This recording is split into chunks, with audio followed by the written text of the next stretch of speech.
Bonjour, moi et Peter, nous sommes les ambassadeurs du Canada en Israël et aujourd'hui je vais vous faire part de quelques-uns des événements importants et des décisions importantes dans ce pays.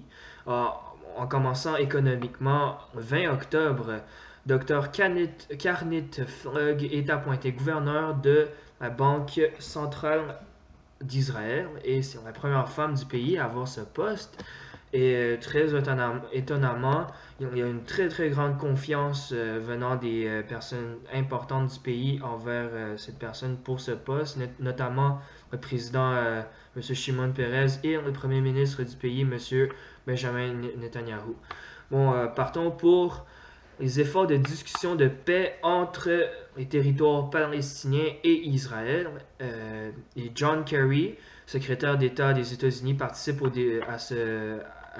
négociations avec M. Benjamin Netanyahu et le représentant d'autorité palestinienne, M. Mahmoud Abbas.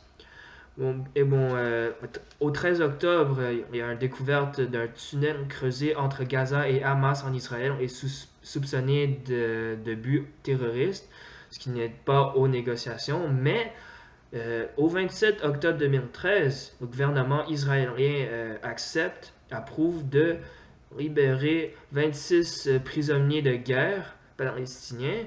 Et même si les citoyens n'étaient pas contents, ça a au moins fait avancer les négociations. Mais au 28 octobre, en réponse de deux missiles provenant de Gaza, les forces armées d'Israël entreprennent une attaque aérienne en retour.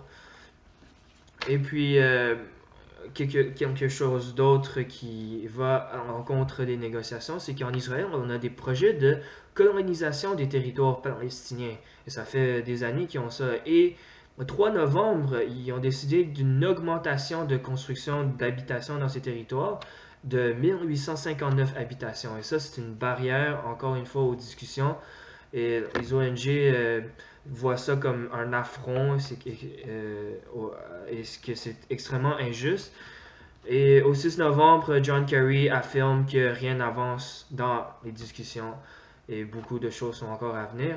Et pour finir, aux Nations Unies, le 28 octobre, le pays met fin à son boycott et retourne dans le Conseil des droits fondamentaux des hommes aux Nations Unies, ce qui est une bonne chose.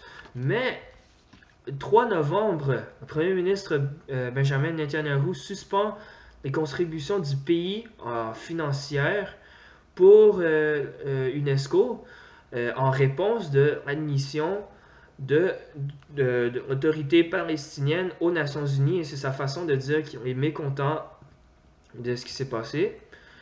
Et merci beaucoup. C'est la première vidéo. Et euh, c'est ça. Merci.